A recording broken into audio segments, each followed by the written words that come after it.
Now, as most people will be aware who cast an eye over the news, there's, and continuing to unfold at the moment, a situation in the north of France related to the attacks carried out in Paris on, where are we now? It was on Wednesday, was it not? I've got Tony Gosling on the line. Tony, who is investigative radio journalist, broadcaster, and frankly a great man to call upon when one is perhaps concerned that there might be more to what we're being told by the media.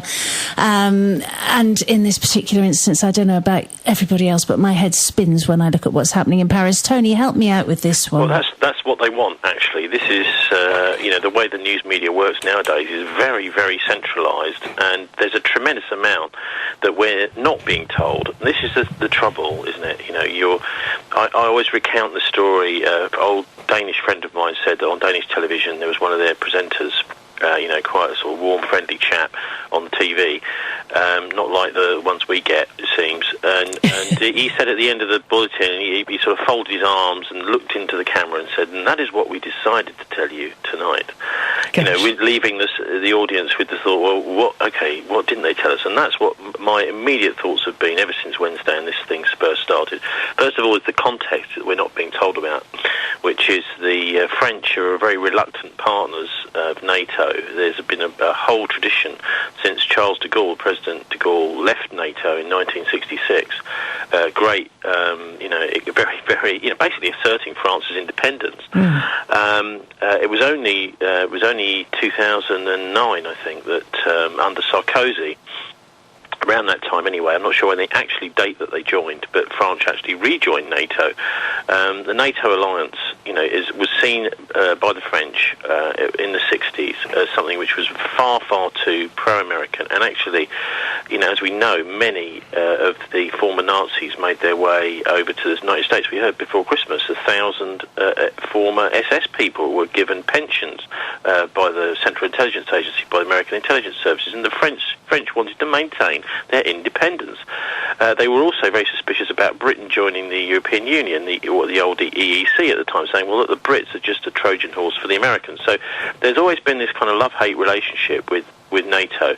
And with the CIA torture report that came out at the end of December, the French nationalist leader Marine Le Pen demanded that the French leave NATO again, saying, well, we want no part of this torture organisation and the awful credibility that it gives to the Western alliance, and that it would send a very strong message to the Americans if they were to leave NATO, then they start behaving themselves, because of course the French and the Europeans are bearing the brunt of a lot of the problems that they've seen through the CIA torture program, and people who have been tortured by the CIA, and places like Guantanamo Bay, where they have this thing called Strawberry Fields. I don't know if you've heard about that. It's a little camp, and one called Penny Lane. Well, if people go into Strawberry Fields, they're going to stay there forever.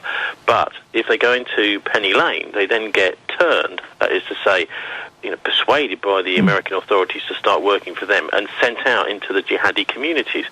So this is not the sort of thing that is going to go down well with the French, who've got massive Muslim population, a lot of Algerians in French, and a whole history of trouble with terrorism from Algeria and in Algeria.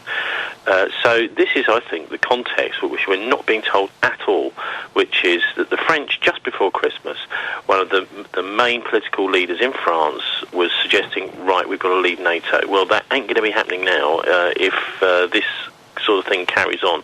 The whole message that's being sent to the French people is we really need to be part of the Western alliance. We're under threat from Islamic terrorism, just like everybody else. But the French politician you mentioned there, Le Pen, right-wing politician, I think most people know his name.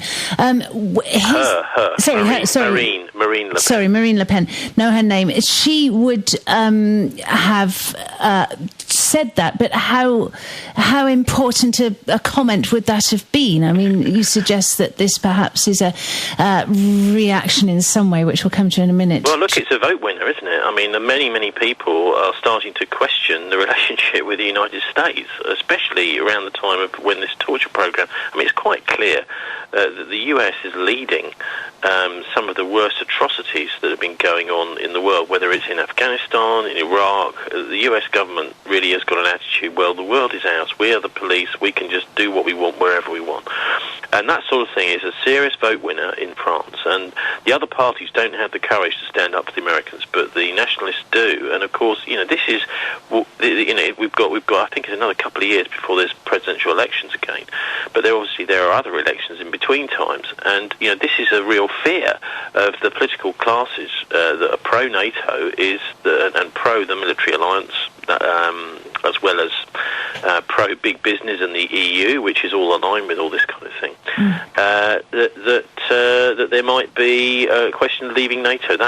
Basically, it's like the Hotel California NATO. Once you're in, that's it. You ain't leaving, and it's not although it's put across as a kind of consensus organisation where all the various countries just get involved because they like it and they think it's a good idea.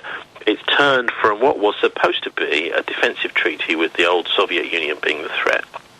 That the only articles in the treaty allow for is defensive manoeuvres. Well, clearly, going into Afghanistan, as we now know, was not really a defensive movement at all. It was a geopolitical move and actually linked really to America's global ambitions to do things like, get a foothold in Eurasia, which is quite close to Russia, dividing even Russia and China, and, getting their military forces in there. And, of course, the US have been putting their military forces out, using NATO as an excuse right around the world. And the French are saying, well, actually, we don't really want anything to do with this anymore. Many ordinary French people are. And that's why I think the timing of this is particularly significant. The other side aspect that we're not really being told about is, this whole thing about free speech, and is it really a good idea to be publishing cartoons of the Prophet Muhammad? I don't actually personally find it funny to see a picture of Muhammad hung upside down or lampooned. I don't think there's any real humour in that. For me, satire comes from having a poke at the rich and powerful. I don't think Muhammad really comes into that category. Maybe the French police, the French, and also, of course, people at the top of the clergy nowadays.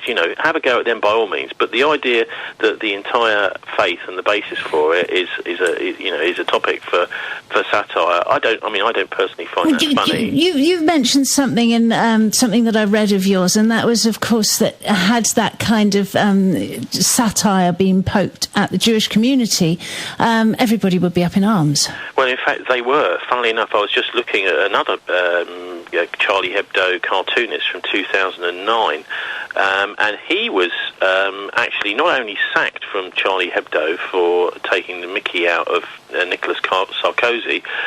What he said was, Sarkozy wants to join Judaism to become Jewish in order for its financial benefits. Well, this is just a little bit of fun he was having, but as a result of that, he was sacked from the Charlie Hebdo magazine. Gosh. And not only that, he was also prosecuted by the French government for basically anti-Semitism, inciting racial hatred. So there's complete double standards when it comes to Muslims. And I also would say that if you talk to any, say, tabloid journalists here in Britain, they'll tell you that for the last 10 years, ever since 9/11, and possibly even before that too, that the Muslims have been scapegoated in actually not a dissimilar way to the way the Jews were scapegoated by the Nazis in the 30s. And this is actually what the Charlie Hebdo magazine has been doing with these sort of cartoons is actually a kind of mild provocation. Obviously, it doesn't demand the sort of horrific massacre that we saw the other day. But the other side of all this is there were massive indications that there was going to be an attack on this particular place. Now, what on earth were the French security services doing? Well, they've got a couple of guys who were near the top of their, one of them particularly, right at the very top of their terror watch list, manages to get hold of automatic weapons, manages to get hold of ammunition. Who from? Well, if they manage to survive this siege today, then we might find that out. But the chances are, I don't think they will survive it. It sounds to me as if they may not. Let's hope to God everyone does survive. But we will never know where they got guns from. They will never know, anything about the handlers that they've had from whatever other support networks that they've had, and that sort of thing. So, that's another aspect of this that really worries me, is that the French secret services have completely fallen down. And let's look at what the British and other secret services have actually been involved with Islamic terrorists for decades. I mean, go back to Afghanistan. You've got Operation Cyclone. For 10 years, the US and the British spent around about $4 billion in supporting Islamic terrorists to try and overthrow the Russians and harass the Russians in Afghanistan. Then also, there was a revelation of the Islamic Fighting Group in Libya, where the British MI6 are paying millions of pounds, certainly high hundreds of thousands of pounds, to the Islamic terrorists to assassinate Colonel Gaddafi. That was all kept secret, but it came out when David Shayler and Annie Machon whistle blew back in the 1990s. I mean, this sort of stuff has been going on for a long, long time, and it's quite clear to me that most of the expertise of ISIS and these guys, quite clearly, if you saw the film, you can see that these are ruthless killers. They look like they've killed before, that they may well have been trained actually by our own special forces, because our own special forces, the Parachute Regiment and people like the SAS, have been over in Turkey and Jordan actually training the and I actually spoke to one guy, I can't give his name, who's a former Parachute Regiment guy, who said that his friends had been over actually inside Syria doing training and helping jihadis, that this has been happening ever since 2011 when the uprising started in Syria. So we have been assisting these people in other parts of the world, and we're supposed to believe that now there was no assistance given by any Western intelligence services to these guys, whether it was training them, arming them, or anything. I think what's going on here is a tiny group of Western intelligence people, maybe even managed from one of these intelligence networks, places like Switzerland. There's something called the Club de Bern, which is of retired intelligence people and right-wing intelligence people get together as part of that club, and are actually possibly even aiding, setting the ball rolling and getting something going, because in France, because the big fear of the rich and powerful is that NATO might start breaking up, and that can't be allowed to happen. And as you suggested, that was the French nationalists who actually called for taking themselves away from NATO, and just a week before that we saw some pretty significant right-wing demonstrations in Germany as well, didn't we? Well, this is the backlash, I suppose, against the internationalism. I mean, I call it the United States of Europe. It seems to me that there's been something like that imposed on us. We've having a currency imposed on us, which for most, I mean, I don't seem to remember a referendum in all of the countries saying, would you like a euro? No, we were just told. And it's been a poison chalice. I mean, look what's happening in Greece now. We've got a real backlash in Greece against the euro. They may be going back over to the drachma. There may be a default. There may be a crash. But all the time that the money people and the political rich and powerful political types, that is at the EU, and the people that run the EU are not the MEPs we elect.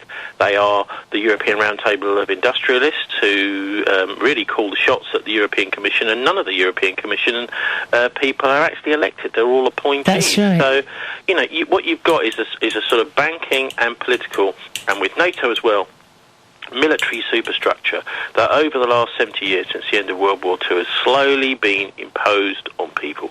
And there's very, very little that any of us can do to change things now. I mean, what we're voting for is basically loads of different aspects of different political parties, apart from possibly the nationalists, I mean, which is a horrible thing to have to be going back to nationalism, because we all want to be getting on. But, if we're going to be getting on across Europe in a way which is being imposed from the top down rather than it happens naturally through agreement, I mean, that's just going to be a disaster as far as I can see. But of course, it serves the purpose of those who are conducting this this sort of rampant globalisation. I mean, the fact is that most people living in Europe now, it strikes me that there's a huge amount of hypocrisy. Well, guess what? You can't have your cake and eat it. You can't have open borders. You can't expect to have the kind of accessibility to cheap labour, cheap goods, cheap markets that we all have and that we all want, and not expect some kind of backlash from it. No, there is going to be, yeah. I mean, the thing is also is you've got really no proper democracy either, and that actually, the idea that... well, you mentioned Charles de Gaulle before. I mean, he's probably one of the last, really stand-up presidents, leaders in Europe, wasn't he? Yeah, he was. And I mean, there have been one or two, and of course you see the similar thing in South America. There's been some very, like Hugo Chavez, people who are really quite obviously independent-minded and looking out for the interests of the people. But the trouble is, so much of our system now in so-called democracy runs on money and financial funding of political parties that the ordinary folks never really get a look in. There's so many financial interests there and profit motives to be had by capturing the whole... I mean, look at the way, for example, that the oil industry is regulated. Answer is, it's not. It's just a cartel. We are told, and at the moment we've got fuel prices coming down, which is great, but that's only being done as a way of hitting the Russians to affect the Russian economy as a form of economic warfare. Yeah. So the bigger these big superstructures get, as we can see in the United States, in the United States of Europe, the bigger the entire kind of political organisation gets, the more corrupt they seem to get. So there's an absolutely correct justification for sensible nationalism, not xenophobia, not hating of foreigners, and for sensible, rational arguments about why importing cheap labour may not be the best way to, run an economy, because it just plays into the hands of the bosses and forces down paying conditions for workers, and let's have those sensible debates. Yeah. But most people, I think, are very much aware that there are some real big downsides to being part of the EU. But the thing that bothers me almost more than anything else in this is the quiet rise of fascism again in Europe. When you've got, particularly in Ukraine, the Pravi Sector Party, which is not neo-Nazi, it is pro-Nazi, and Sloboda, which is neo-Nazi, as taking part in the government in Ukraine now, in Kiev, and also in Greece with the Golden Dawn pro-fascist party. This kind of thing happens when you've got mass poverty, debt and austerity. People tend to sort of drift towards these more extreme elements, and that is the fault of Mario Draghi. That's the fault of the European Central Bank and the banking system, the banksters, who've done so incredibly well out of this so-called financial crisis, which is really just the biggest heist in history. I mean, nearly £1 trillion in Britain was lent, supposedly, handed over. I mean, I wouldn't mind someone giving me £1 trillion or lending it to me, and then I'd probably have a bit of fun before I said, sorry, I can't pay it back. And I wonder if it ever will be paid back to the people to bail out the banking system. And that is a heist. Basically, that money has now been used to garner and gather more and more power to rich and powerful, essentially a criminal elite. And in the background to all of this, we've got heightening tension with Russia and a completely stalled and utterly failed, disgracefully failed child sexual abuse inquiry in the Tory party, Whitehall and Westminster. Yeah. And that is almost the worst thing at the back of all of this, is the fact that we've got people being chased for parking fines like there's no tomorrow. Yeah. I've got my water company trying to get £2,000 off me because they failed to install a water meter. They promised they would, and they just didn't do it. And now they're saying, oh, well, so we want an extra £2,000 off of you. And that's being pursued through the courts. But yet, people involved in the most horrific... I mean, children... Most people would be actually hesitate to even think about, smacking or hitting a child. It's a terrible thing to do. But actually sexually abusing them, murdering children. This has been going on. It's quite clear now for decades, and there's been no prosecutions. The people have been protected for political reasons, and it looks like the main force behind that has been political blackmail, so that our politicians can be easily blackmailed. So they've been dirtied up in one way or another.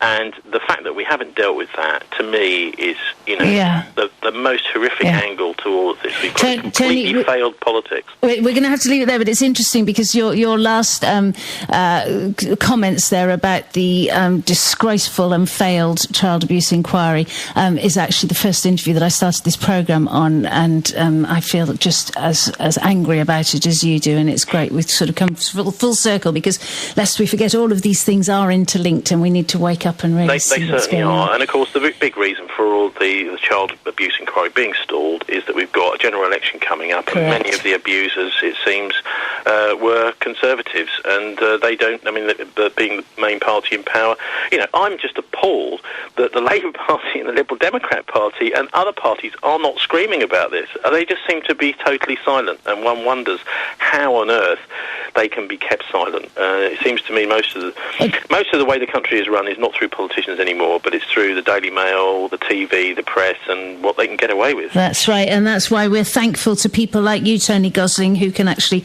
open our eyes and allow us to look behind the news that we're given every day. Thank you so much for joining us again. Cheers. Thanks, bye-bye.